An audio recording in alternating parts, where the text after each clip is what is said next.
Oke, sebelumnya Assalamualaikum warahmatullahi wabarakatuh.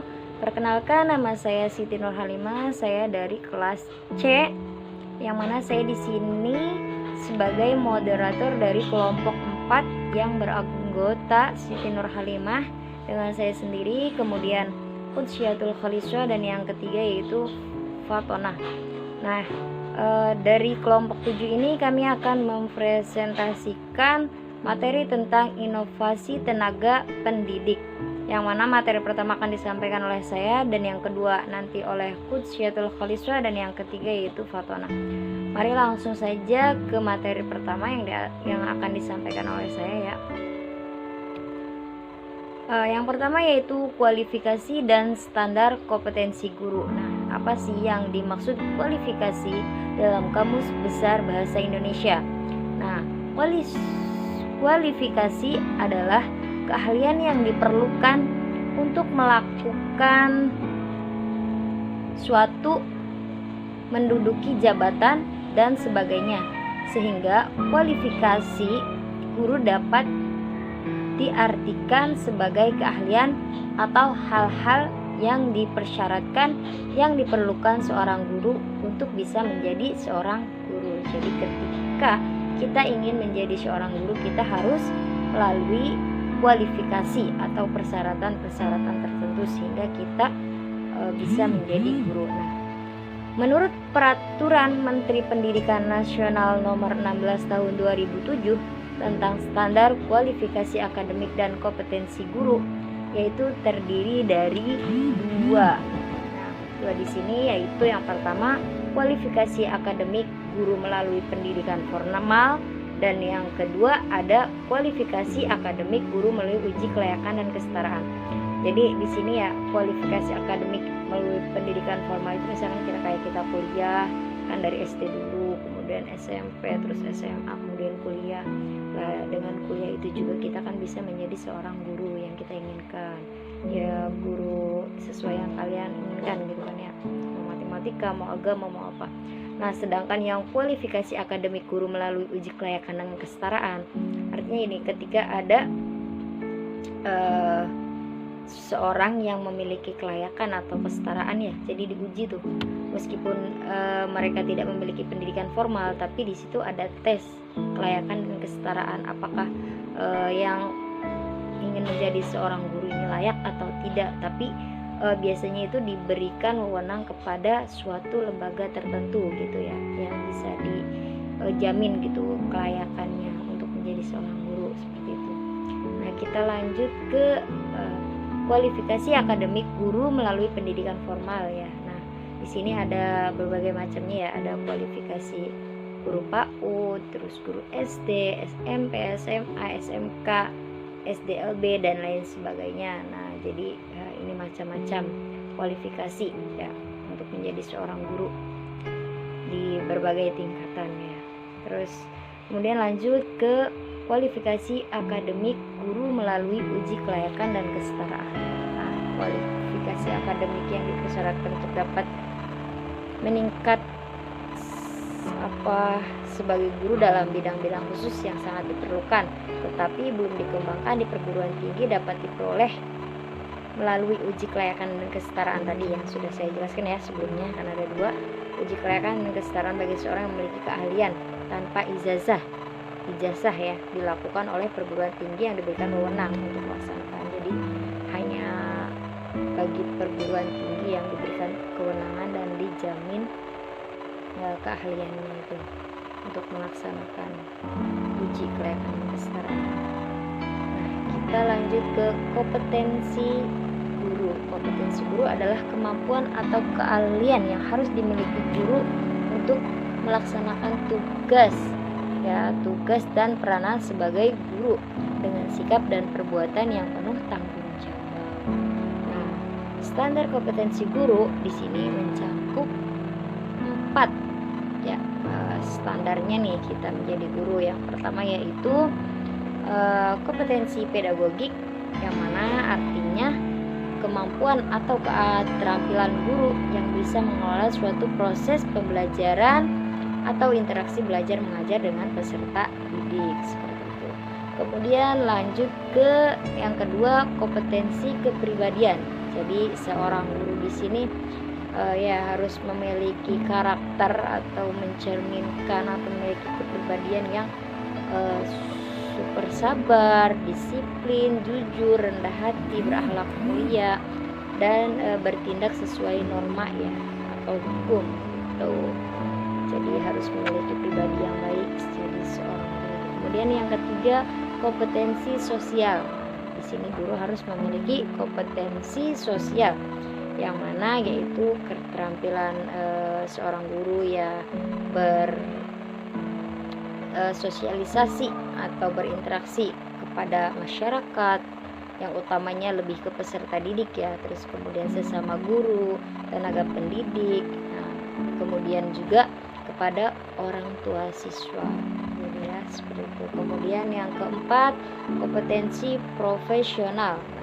Kompetensi profesional di sini guru harus memiliki kemampuan dan keterampilan yang wajib dimiliki supaya tugas-tugas keguruan bisa diselesaikan dengan baik, seperti itu. Karena profesional ya otomatis gurunya juga memiliki keterampilan, cerdas juga ya dalam menyampaikan ilmu-ilmu itu, seperti itu. Baik, selanjutnya ada sertifikasi guru. Nah, dalam subsertifikasi guru ini ada beberapa pembahasan. Yang pertama yaitu pengertian sertifikasi guru. Dalam Undang-Undang Republik Indonesia Nomor 14 Tahun 2005 tentang guru dan dosen, itu dikemukakan bahwa sertifikasi merupakan proses pemberian sertifikat pendidik untuk guru dan dosen. Nah, sertifikat pendidik sendiri ialah bukti formal sebagai bentuk pengakuan yang diberikan kepada guru dan dosen sebagai tenaga profesional. Nah, sedangkan menurut National Commission on Educational Services atau NCES itu menjelaskan bahwa sertifikasi secara lebih umum yaitu prosedur untuk menentukan apakah seorang calon guru itu layak diberikan izin dan wewenang untuk mengajar. Nah, sertifikasi pendidik itu dilakukan secara objektif, transparan, dan juga akuntabel pastinya. Kemudian ada tujuan sertifikasi guru. Nah, menurut Nini Subini, yaitu pada tahun 2012 itu menyatakan bahwa yang menjadi tujuan utama sertifikasi guru adalah yang pertama, menentukan kelayakan guru dalam melaksanakan tugas sebagai agen pembelajaran dan mewujudkan tujuan pendidikan nasional. Yang kedua, meningkatkan proses serta mutu hasil pendidikan. Yang ketiga, meningkatkan martabat guru. Yang keempat, meningkatkan profesionalitas guru. Dan yang kelima, merangsang guru untuk bersaing dan meningkatkan keterampilan sehingga menjadi guru yang berkualitas. Ada juga manfaat dari sertifikasi guru, yaitu yang pertama pengawasan mutu, yaitu diantaranya identifikasi seperangkat kompetensi, pengembangan kompetensi berkelanjutan, peningkatan profesionalisme melalui mekanisme seleksi, program pelatihan lebih bermutu maupun usaha belajar mandiri. Yang kedua ada penjaminan mutu, manfaat sebagai penjaminan mutu, diantaranya persepsi masyarakat dan pemerintah menjadi lebih baik, dan yang kedua informasi bagi pengguna pekerjaan orang dalam bidang keahlian dan keterampilan tertentu. Nah, lanjut ada kebijakan sertifikasi guru. Yang pertama ada hakikat kebijakan. Nah, menurut James dan Peng, kebijakan terdiri dari pernyataan tentang sasaran dan satu atau lebih pedoman yang luas untuk mencapai sasaran tersebut, sehingga dapat dicapai dan dilaksanakan bersama dan memberikan kerangka kerja bagi pelaksanaan program. Sedangkan menurut Klein dan Murphy mengatakan kebijakan berarti seperangkat tujuan-tujuan dan prinsip-prinsip serta peraturan-peraturan yang membimbing suatu organisasi. Dengan demikian dapat mencakup keseluruhan petunjuk organisasi. Nah, berdasarkan pendapat-pendapat tersebut dapat menunjukkan bahwa kebijakan adalah hasil keputusan manajemen puncak yang dibuat dengan hati-hati, yang intinya seperangkat tujuan-tujuan dan prinsip-prinsip serta peraturan-peraturan yang membimbing sesuatu organisasi. Dengan demikian kebijakannya mencakup keseluruhan petunjuk organisasi. Nah, kebijakan secara praktis dapat difahami sebagai keputusan pemerintah atau as decision of government, sebagai bentuk pengesahan formal atau as formal authorization, sebagai program atau as program, sebagai keluaran atau as output, sebagai hasil akhir atau as outcome, dan sebagai teori atau model atau as theory or model, serta sebagai proses atau as a process. Nah, yang kedua, kebijakan sertifikasi guru. Landasan dasar hukum pelaksanaan sertifikasi terdapat dalam Undang-Undang Nomor 14 Tahun 2005 ya, sebagaimana tadi dijelaskan sebelumnya tentang guru dan dosen yang disahkan pada tanggal 30 Desember 2005. Nah, pada pasal 8 berbunyi, guru wajib memiliki kualifikasi akademik, kompetensi, sertifikat pendidik, sehat jasmani dan rohani, serta memiliki kemampuan untuk mewujudkan tujuan pendidikan nasional. Nah, kemudian pada pasal 11 ayat 1 menyebutkan bahwa sertifikat pendidik sebagaimana dalam pasal 8 diberikan kepada guru yang telah memenuhi persyaratan. Landasan dasar pelaksanaan sertifikasi lainnya yaitu pada Undang-Undang Nomor 20 Tahun 2003 tentang Sistem Pendidikan Nasional dan Peraturan Menteri Pendidikan Nasional Nomor 18 Tahun 2007 tentang sertifikasi bagi guru dalam jabatan yang ditetapkan pada tanggal 4 Mei 2007.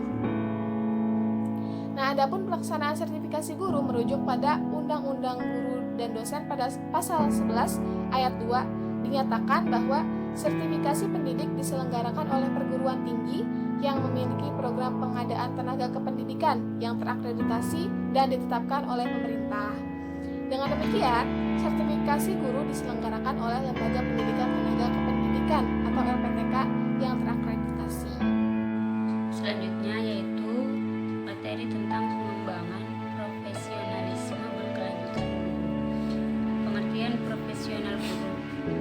Profesional adalah pekerjaan atau kegiatan yang dilakukan oleh seseorang dan menjadi sumber penghasilan dalam kehidupan yang memerlukan keahlian atau kecakapan yang memenuhi mutu atau norma tertentu, serta memerlukan pendidikan profesi.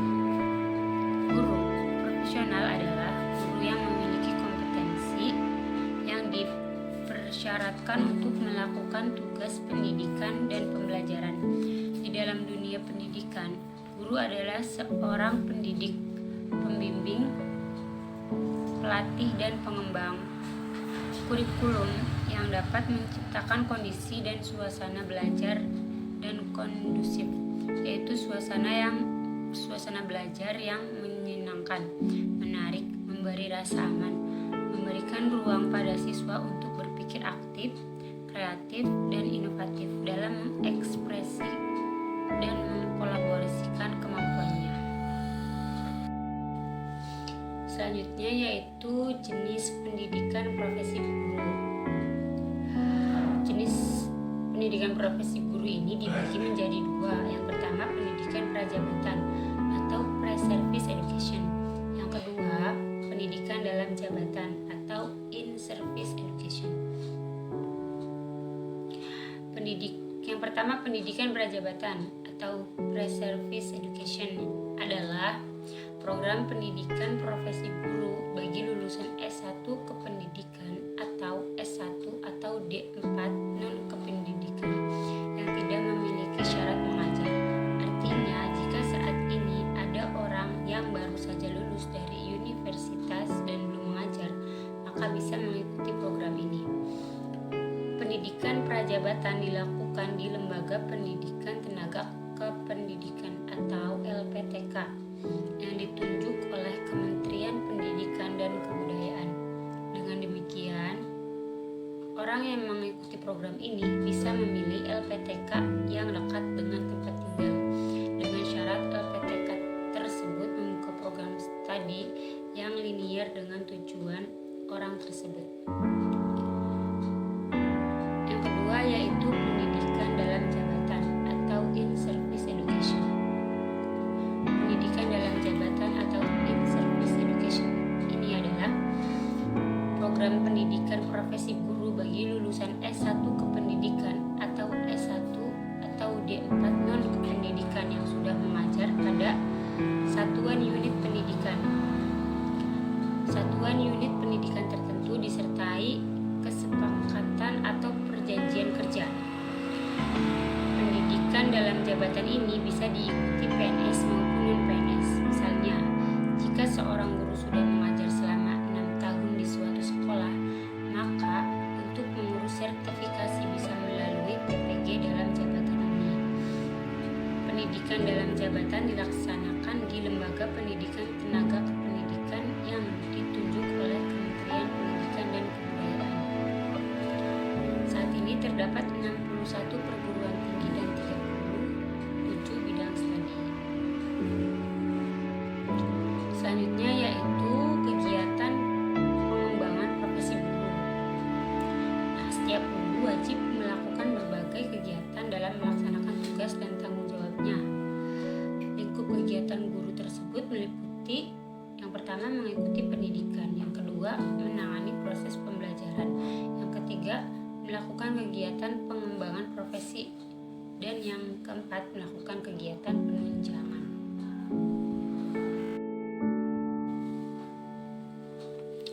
Selanjutnya yaitu upaya-upaya guru meningkatkan profesionalisme.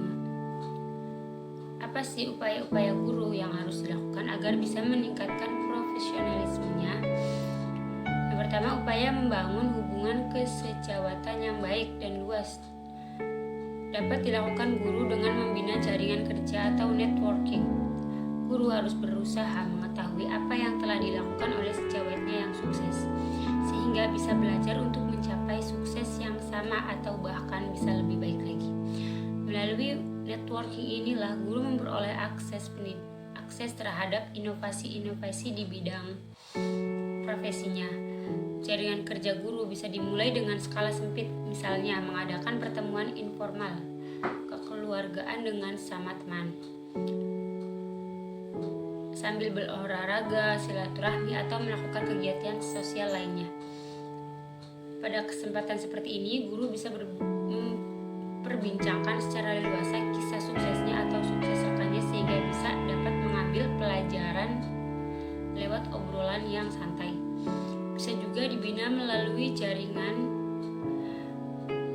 kerja yang lebih luas dengan menggunakan teknologi komunikasi dan informasi, misalnya melalui korespondensi dan mungkin melalui internet untuk skala yang lebih luas.